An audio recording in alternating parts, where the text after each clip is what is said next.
മഹാലക്ഷ്മി സീരിയലിന്റെ ഇന്നത്തെ എപ്പിസോഡ് റിവ്യൂയിലേക്ക് എല്ലാവർക്കും സ്വാഗതം. അങ്ങനെ മഹിയാണെങ്കിൽ മറിഞ്ഞിരിക്കുന്ന മഹാദുരന്തം അറിയാതെയാണ് തന്റെ അമ്മ തനിക്ക് വേണ്ടി ഉണ്ടാക്കി വെച്ചിട്ട് പോയിട്ടുള്ള പലഹാരങ്ങളൊക്കെ തന്നെ എടുത്ത് കഴിക്കുന്നത്.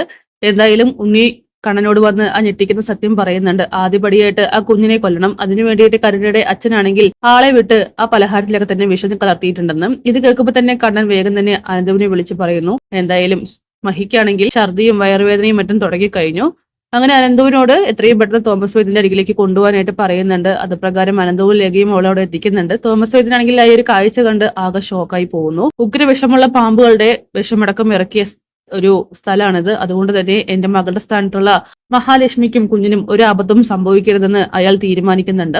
അങ്ങനെ സിദ്ധയായിട്ടുള്ള അമ്മ എല്ലാ കാര്യങ്ങളും ഉൾക്കണ്ണുകൊണ്ട് കാണുന്നുണ്ട്. അവരാണെങ്കിൽ എല്ലാം ഒരു ചെറിയ പുഞ്ചിരിയോട് കൂടിയിട്ടാണ് കണ്ടുകൊണ്ടിരിക്കുന്നത്. അമ്മ ഓൾറെഡി പറഞ്ഞിട്ടുണ്ട് ആ കുഞ്ഞ് ഈ ഭൂമിയിലേക്ക് എത്തുന്നതിന് മുമ്പായിട്ട് ഒരുപാട് ദുരന്തങ്ങൾ ഫേസ് ചെയ്യേണ്ടി വരുമെന്ന്. കുഞ്ഞ് മാത്രമല്ല അമ്മയും. എന്തായാലും അതുപോലെയൊക്കെ തന്നെയാണ് നടക്കുന്നത്. മഹിയാണെങ്കിൽ ലേഖയോടും അനന്തുവിനോടും പറയുന്നുണ്ട്, എന്റെ കുഞ്ഞ് നഷ്ടപ്പെടുമോ, എനിക്ക് എന്റെ കുഞ്ഞിനെ വേണം, എന്റെ കുഞ്ഞിനെ എല്ലാവരും ചേർന്ന് കൊന്നു കളഞ്ഞു എന്നൊക്കെ ചോദിച്ച് അവളാണെങ്കിൽ ഒരു ഭ്രാന്തിയെ പോലെ അലറിക്കരയുന്നു. ഈ സമയം കണ്ണനാവട്ടെ വീട്ടിൽ നിന്നും കമ്പനിയിലേക്ക് അത്യാവശ്യമായിട്ട് പോകണമെന്ന് പറഞ്ഞ് ഇറങ്ങുന്നുണ്ട്. എന്നിട്ട് അവൻ നേരെ എത്തുന്നത് തോമസ് വൈദ്യന്റെ അരികിലേക്ക് തന്നെയാണ്. ഓടിപ്പാഞ്ഞാണ് കണ്ണനെത്തുന്നത്. കാരണം അവൻ ഒരിക്കലും സഹിക്കാൻ കഴിയുന്ന കാര്യമല്ല തന്റെ കുഞ്ഞിനെ എന്നേക്കുമായിട്ട് നഷ്ടപ്പെട്ടു പോകുമോ എന്നുള്ള ഭയം കണ്ണനിലുണ്ട്. അങ്ങനെ കണ്ണൻ അനന്തവിനെ കാണുന്നുണ്ട്. എടാ എന്റെ കുഞ്ഞ്, എന്റെ മഹി, എടാ ഇപ്പോ ഒന്നും പറയാനായിട്ടില്ല, മഹി അവിടെ വേദനിച്ച് കരഞ്ഞുകൊണ്ടിരിക്കുകയാണ്, ഞാൻ എങ്ങനെ കാണും ആ കാഴ്ച എന്നൊക്കെ ചോദിച്ച് കണ്ണനാണെങ്കിൽ ആകെ സങ്കടപ്പെടുന്നു. എന്തായാലും അവനാണെങ്കിൽ എനിക്ക് തോമസ് സാറിനെ കാണണമെന്ന് പറഞ്ഞു സാറുടെ അരികിലേക്ക് വരിക. സാറ് എന്റെ കുതിരയെയും മഹിയെയും രക്ഷപ്പെടുത്തണമെന്ന് പറയുമ്പോൾ എത്രയും പെട്ടെന്ന് വിഷം ഉള്ളിൽ വെച്ച് തന്നെ കത്തിക്കാനുള്ള മരുന്ന് മഹിയുടെ വയറ്റിലേക്ക് ചെന്ന് കഴിഞ്ഞിട്ടുണ്ട്. അത് ഉറപ്പായിട്ടും ഫലം കാണിക്കാതെ ഇരിക്കില്ല. അറിയാമല്ലോ, ഇവിടെ ഒരുപാട് പേര് ഇതുപോലെയുള്ള അവസ്ഥയിലൊക്കെ എത്തിയിട്ടുള്ളതാണ്, അതും ഉഗ്ര പാമ്പുകളുടെ വിഷം. അതുകൊണ്ട് കണ്ണം പേടിക്കാതെ ഇരിക്കൂ. പക്ഷെ എത്രയും പെട്ടെന്ന് ഇവിടെ നിന്നും മഹാലക്ഷ്മി മാറ്റണം നല്ലൊരു ഹോസ്പിറ്റലിലേക്ക്. കണ്ണൻ മഹിയുമായിട്ട് സിറ്റിയിലെ ഹോസ്പിറ്റലിലേക്ക് പോകണമെന്ന് പറയുന്നു.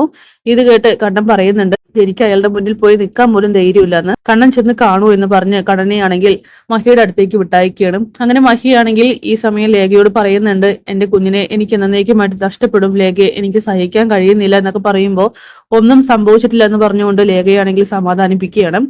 പിന്നീട് കണ്ണനെ കാണുമ്പോൾ മഹിയാണെങ്കിൽ കണ്ണനെയും കെട്ടിപ്പിടിച്ച് കരയുന്നുണ്ട്. കണ്ണേട്ട, നമ്മുടെ കുഞ്ഞും ഈ ശത്രുക്കൾ നമ്മുടെ കുഞ്ഞിനെ ഭൂമി കാണാൻ വിടില്ലേ എന്നൊക്കെ ചോദിക്കുമ്പോൾ മഹി വിഷമിക്കാതെ ഇരിക്കെ, കുഞ്ഞിനൊന്നും സംഭവിക്കില്ല, അതിനുവേണ്ട എല്ലാ കാര്യങ്ങളും സാറ് ചെയ്തിട്ടുണ്ട്, പിന്നെ നമ്മുടെ എല്ലാവരുടെ പ്രാർത്ഥനയും ഉണ്ടാകുമെന്നൊക്കെ പറഞ്ഞ് മഹിയെ സമാധാനിപ്പിക്കുകയാണ്. ഇനി എത്രയും പെട്ടെന്ന് നമുക്ക് ഈ ഹോസ്പിറ്റലിൽ നിന്നും മാറണം, സിറ്റിയിലെ ഹോസ്പിറ്റലിലേക്ക് പോകാനാണ് പറഞ്ഞിരിക്കുന്നത്, നമുക്ക് അങ്ങോട്ട് പോകാം, നമ്മുടെ കുഞ്ഞിന് ഒരാപത്തും സംഭവിക്കില്ല എന്നൊക്കെ പറയുന്നു. പെട്ടെന്ന് മഹിയുമായിട്ട് എല്ലാവരും ഹോസ്പിറ്റലിലേക്ക് ഷിഫ്റ്റ് ആവുന്നുണ്ട്. അവിടെ വെച്ച് പ്രാഥമിക ചികിത്സകളൊക്കെ തന്നെ കഴിഞ്ഞതിന് ശേഷം ഗൈനക്കോളജിസ്റ്റിനെ കാണുന്നുണ്ട്. അങ്ങനെ ആ ഡോക്ടറോട് കണ്ണൻ ചോദിക്കുകയാണ്, ഇപ്പൊ അമ്മയ്ക്കും കുഞ്ഞിനും എന്തെങ്കിലും പ്രശ്നമുണ്ടോ എന്ന് ചോദിക്കുമ്പോൾ ഭാഗ്യവശാൽ ഒരു കുഴപ്പമില്ല, വിഷം കത്തിച്ചു കളയാനുള്ള മരുന്ന് അകത്ത് ചെന്നതുകൊണ്ട് തന്നെ കുഞ്ഞ് സേഫാണ്, അമ്മയും സേഫാണ്, ചെറിയൊരു അവശതയൊക്കെ ഉണ്ടാവും, കാരണം വൊമിറ്റിങ്ങും വയറുവേദനയും മറ്റും ഉണ്ടായിരുന്നല്ലേ, അത് പേടിക്കാനില്ല എന്ന് പറയുന്നു. എന്നാലും എങ്ങനെയാ ഇത്തരം ഒരു പ്രശ്നം ഉണ്ടായത്, ഇതൊരു കേസാക്കേണ്ട കാര്യമാണല്ലോ എന്നൊക്കെ പറയുമ്പോൾ കേസാക്കണം, അതിനു മുമ്പായിട്ട് കുറച്ച് കാര്യങ്ങൾ ഉണ്ടെന്ന് കണ്ണൻ പറയുന്നു. എന്തായാലും കുഞ്ഞും അമ്മയും സേഫാണെന്നുള്ള കാര്യം അറിയുമ്പോൾ തന്നെ കണ്ണനാണെങ്കിൽ ആകെ ഒന്ന് സമാധാനാവുകയാണ്.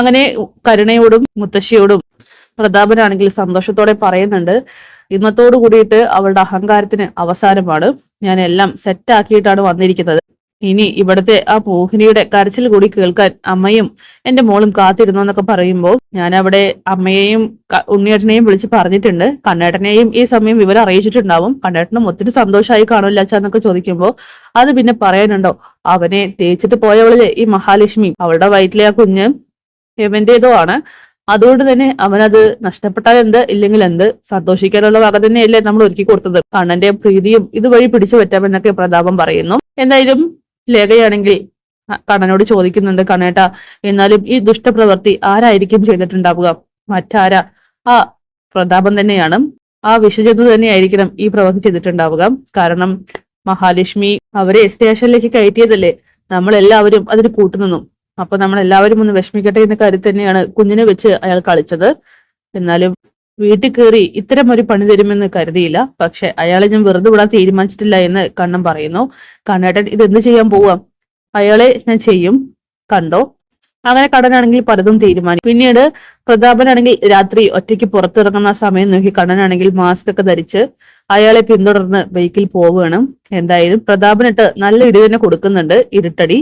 പ്രതാപനാണെങ്കിൽ ആളെ മനസ്സിലാവുന്നില്ല.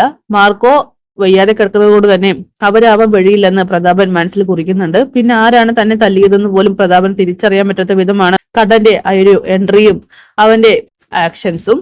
എന്തായാലും പ്രതാപനെ ഇടിച്ച് ഇഞ്ചം പരിവാക്കി തന്റെ ദേഷ്യമൊക്കെ തന്നെ കണ്ണൻ തീർക്കുന്നുണ്ട്. അപ്പൊ കാത്തിരിക്കാം കിടിലൻ എപ്പിസോഡ്സിനായിട്ട്.